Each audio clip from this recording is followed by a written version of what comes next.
Hello दोस्तों, मेरा नाम गगन है और ये नेटफ्लिक्स की सीरीज है जिसका नाम है वेडनेसडे, जिसमें हम शुरुआत में ही वेडनेसडे एडम्स नाम की एक लड़की को देखते हैं जिसका आज स्कूल में पहला दिन था। उसकी हरकत और पसंद नापसंद की वजह से कोई आम लड़की नहीं थी। स्कूल में आकर जब वो अपने लॉकर को खोलती है तो वहां से उसका भाई बंधा हुआ मिलता है और जैसे अपने भाई को पकड़ के खोलने लगती है तो उसे कुछ ख्याल आने लगते हैं, जिसमें वो उन लड़कों को देखती है जिसने उसके भाई को बंद किया। मतलब ये इसकी शक्ति है, जब भी ये कुछ कांड करने जा रही है इसकी मुंडी एकदम से ऊपर होती है और उसको सब कुछ फ्लैशबैक में नजर आ जाता है कि भाई साहब क्या क्या हुआ है इस कांड के रिलेटेड। फिर वो लड़कों के पास जाती है उन्हें सबक सिखाने के लिए, जिसने उसके भाई की बाट लगाई थी। और वही लड़के पूल में तैरने की प्रैक्टिस कर रहे थे। वहां वो पूल में पिराना मछलियां छोड़ देती है जो काटती हैं। अब सारे बच्चे पूल से बाहर निकल जाते हैं, मगर एक बच्चा जो असली एंटागनिस्ट था, जिसने उसके भाई की किरकिरी करी थी, उसी के पिछवाड़े पे पिराना मछली काट लेती है। हाँ भैया, वेडनेसडे की इन्हीं हरकतों के चक्कर में उसे हर स्कूल से निकाला जाता था, तो स्कूल से भी उसे निकाल दिया जाता है। इसलिए उसके माँ बाप क्या करते हैं, कहते हैं कि बेटिया अब जहाँ हम पढ़े थे वही तुम पढ़ोगी, क्योंकि हमको समझ आ गया कि तुम भी हमारी तरह अतरंगी हो।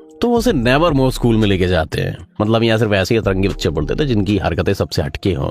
वो वहां जाना तो नहीं चाहती थी, लेकिन मजबूरन उसे वहां जाना ही पड़ता है। अब उनके पास वाले जंगल का हम सीन देखते हैं जहाँ एक शिकारी शिकार करने आया था। वो जंगल के काफी अंदर जाकर एक जगह पर बैठ कर चाय वाय मारने लगता है, लेकिन तभी कोई चीज अचानक से आकर उस पर हमला कर देती है और बड़ी बेरहमी से उसे मार देती है। वेडनेसडे और उसके माँ बाप अकेडमी पहुंचकर वहां के प्रिंसिपल के पास जाते हैं। प्रिंसिपल भी वेडनेसडे की तरह आउटकास्ट होती है। आउटकास्ट कौन से लोग होते हैं दोस्तों? जलपरी, चुड़ैल, वेयरवुल्व्स, वैम्पायर्स, मतलब ऐसे ऐसे लोग जिनमें जादुई ताकतें पाई जाती हैं। और इस तरह के सारे बच्चे इसी एकेडमी में पढ़ते हैं, अतरंगी। अब वेडनेसडे को जिसके साथ कमरे में रहना था, उसकी रूममेट, उसने कमरे को काफी रंगीन बनाया हुआ था, इसलिए सब कुछ वेडनेसडे को पसंद नहीं आया था, क्योंकि वेडनेसडे को बस एक रंग पसंद था, जिस कलर को कोट पहने और जिस कलर के बाल और आंखें हैं, यानी काला रंग।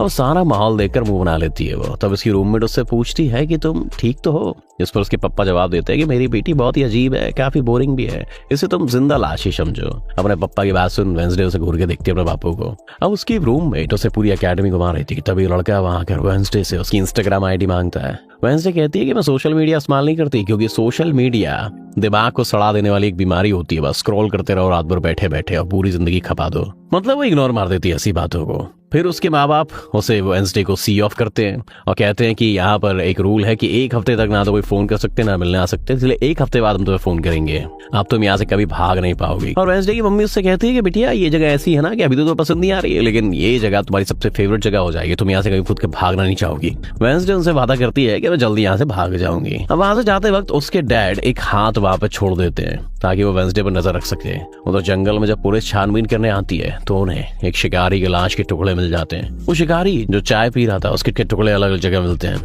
और 3 बार ऐसा हुआ था दोस्तों जब एकेडमी के आसपास के जंगलों में कोई मारा गया। तो पुलिस वालों को हमेशा शक रहता था कि इसमें नेवर मोर अकेडमी जिसका नाम था उसी का हाथ होगा।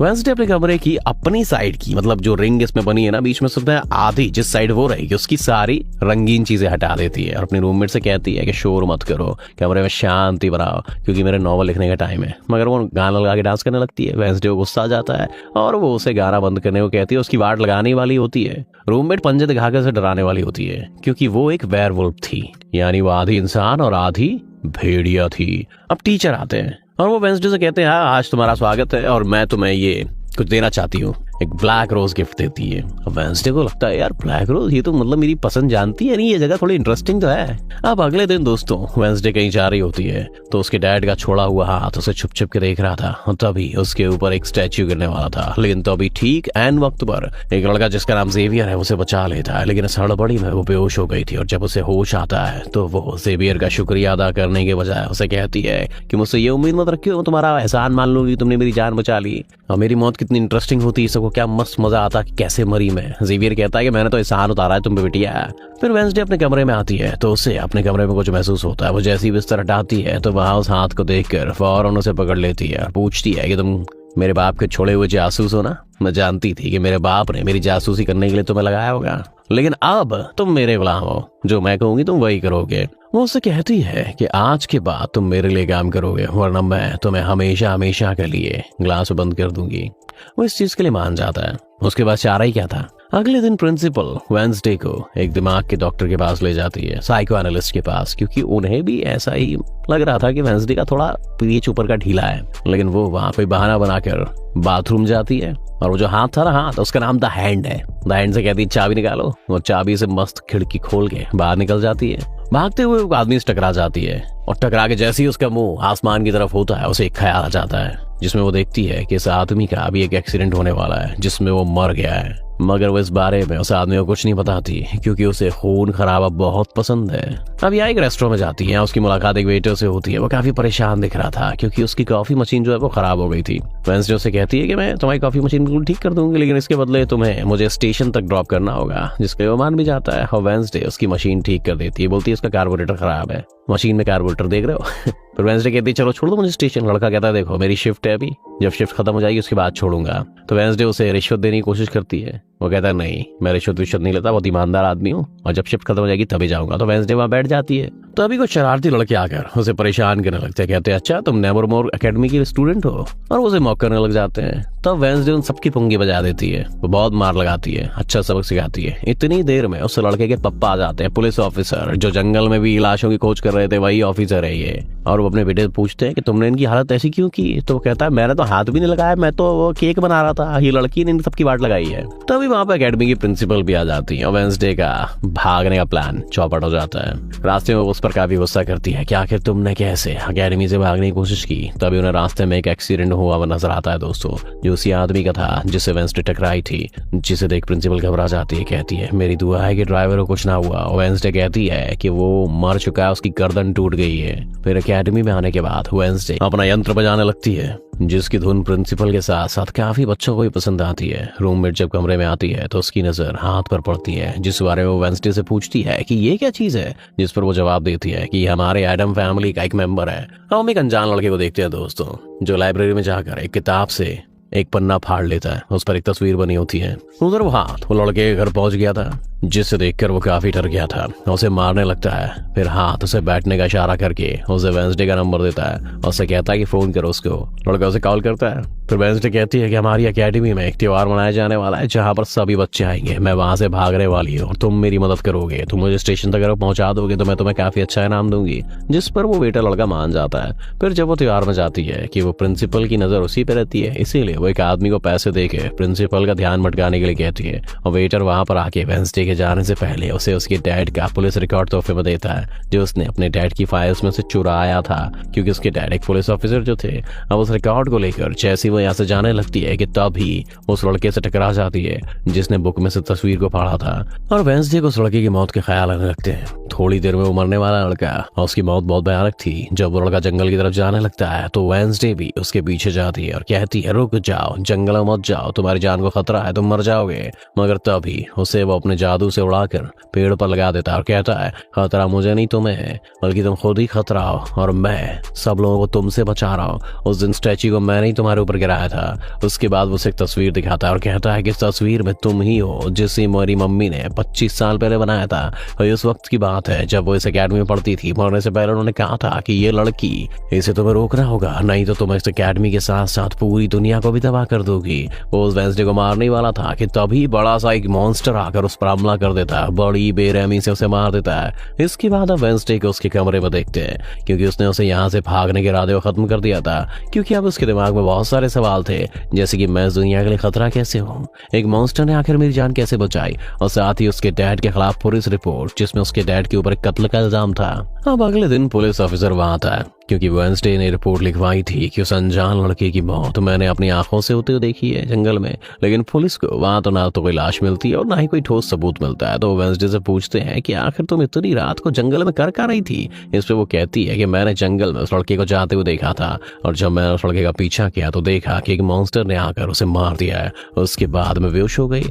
तो स्कूल प्रिंसिपल कहती है कि उस लड़के का कोई कत्ल वत्ल नहीं हुआ है, वो जिंदा है, बस यहाँ से भाग गया है। इसीलिए आपको वेंसडे की बातों पर यकीन नहीं करना चाहिए। अक्सर इस तरह के दौरे पड़ते रहते हैं, हम इसका इलाज कराएं, जल्दी ठीक हो जाएगी। फिर जब प्रिंसिपल वहां से जाती है तो वो ऑफिसर से कहती है कि जंगल में कोई तो है जो सबको मार रहा है, और ये बात सिर्फ मैं जानता हूँ और आप जानते हो, बाकी कोई इस बात पर यकीन नहीं करेगा, क्योंकि ये भालू का काम नहीं है। लेकिन तभी वहां पर वही लड़का आ जाता है जो मारा गया था उस मॉन्स्टर के द्वारा, और वो जिंदा था, बिल्कुल सही सलामत था, उसका चश्मा तक नहीं फूटा था। अगले दिन फिर वेंसडे को साइको एनालिस्ट के पास ले जाया जाता है कि वेंसडे की खोपड़ी के खोपचे में कोई ना कोई तो खलबली है। फिर वो साइको एनालिस्ट वेंसडे से पूछती है कि क्या तुमने अफवाह इसलिए फैलाई कि सब तुम्हें भाव देने लगे, इंपॉर्टेंस देने लग जाए, यानी कि तुमने उस लड़के की मौत होते हुए देखी, जिसमें वो कहती है कि मैं जानती हूँ मैंने क्या देखा है और मैं तुम्हें नहीं बताने में इंटरेस्टेड हूँ। अगले दिन उसे पता चलता है कि उस लड़के को बगैर किसी वजह से एकेडमी से निकाला जा रहा है, इसीलिए वो अपने साथ ही द हैंड को उस लड़के के पीछे लगा देती है। अब प्रिंसिपल के कहने पर वेंसडे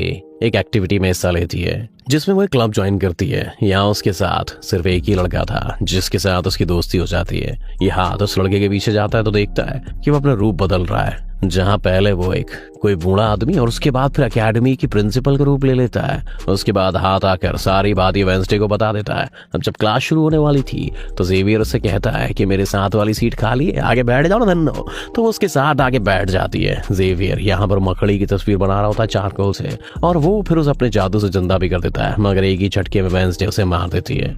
अब एक लड़की जो काफी बदतमीज थी, उस लड़की और वेंसडे के बीच काफी बहस हो जाती है।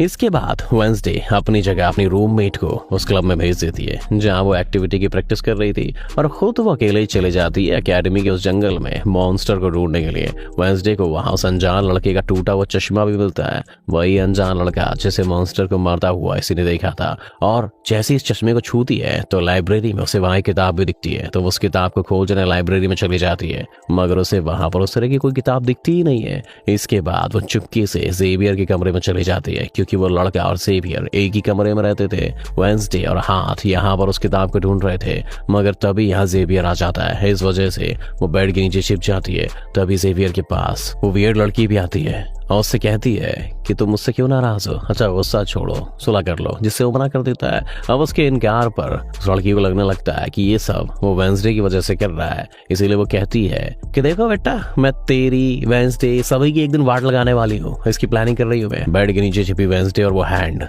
उसकी बात सुन लेते हैं। कमरे में वापस आने के बाद वेंसडे अपने रूममेट से कहती है कि यहाँ पर एक कश्तियों की रेस होने वाली है, मैंने सुना है, उसमें मैं भी हिस्सा लूंगी, कुछ भी हो जाए उस घमंडी लड़की यानी वो कंजी आंखों वाली विलन को वो हरा के ही रहेगी। अब अगले दिन जब रेस शुरू होती है तो बताया जाता है कि इस मुकाबले का कोई भी उसूल कानून नहीं है, जो भी टीम सबसे पहले गुफा में जाके झंडे को लगाएगी वही जीत जाएगी। इसके तुरंत बाद ही गोली चलती गेम शुरू हो जाता है और सब अपनी चालें चलना शुरू कर देते हैं। वो अपने एक दोस्त की मदद से जो तैरने में उस्ताद था एक कश्ती को तोड़वा देती है, पूरी टीम पानी में गिर जाती है। मगर फिर जब वो जल परी वेंसडे की कश्ती की तरफ आ रही थी तो हाथ पहले ही जाल फेंककर उसे जाल में फंसा लेता है। अब किनारे तक सिर्फ 3 ही टीम्स पहुंच पाती हैं, और जब सारे लोग झंडा लेने अंदर जा रहे होते हैं तो रूममेट अपने पंजों से जोकर वाली जो टीम होती है उनकी कश्ती में छेद कर देते हैं। इन सभी के साथ वेंसडे जब झंडा लेकर आ रही थी तो उसे एक फिर ख्याल आता है, जिसमें अपने जैसी एक लड़की को देखती, थोड़ी मासूम सी, जिसके हाथ में किताब थी। उसके आने पर झंडा लेकर वापस से अपनी कश्ती में चली जाती है और जोकर भी वापस आ जाते हैं, लेकिन जोकर की कश्ती में तो छेद हो रहा होता है, वो वहीं पर डूब जाती है। जबकि जल परी दोबारा से वेंसडे की कश्ती पर हमला करने लगती है, लेकिन हैंड पानी में जाकर जलपरी को जोर से मुक्का मारता है और वेंसडे अपनी कश्ती से बहुत सारे तीर निकालकर विलेन की कश्ती में छेद कर देती है, जिससे उसकी कश्ती डूब जाती है और वेंसडे की टीम इस रेस को जीत जाती है। अब ये 4 साल में पहली बार गुरु ऐसा हुआ था जब उस कंजी विलेन को किसी ने हराया था, इसीलिए आज वो गुस्से में आग बबूला हो चुकी है। रात के वक्त वेंसडे एक स्टैचू के पास जाती है जिसके हाथ में किताब थी। किताब पर लिखी एक पहेली को जैसी वो सुलझाती है तो वहाँ एक रास्ता खुल जाता है। जैसी वो उसके अंदर जाती है तो देखती है कि यहाँ उसके मॉम डैड के अलावा और भी बहुत सारे लोगों की तस्वीरें लगी हुई है। उसे वहाँ पर वो किताब भी मिल जाती है जिसकी वो तलाश कर रही थी, लेकिन जैसी वो उस किताब को वहां से लेकर जा रही थी कि तभी अचानक से कोई आके उस पर हमला कर देता है, जिससे वो बेहोश हो जाती है। अब उसे जैसी होश आता है तो वो देखती है कि उसे कुछ लोगों ने बंदी बनाया हुआ है, जिन्होंने मास्क भी लगाए हुए थे, लेकिन उनकी आवाज सुनते ही वेंसडे उन्हें पहचान लेती है और कहती है कि मैंने तुम्हें पहचान लिया है, तुम अपने अपने मास्क हटा सकते हो। असल में ये लोग कोई और नहीं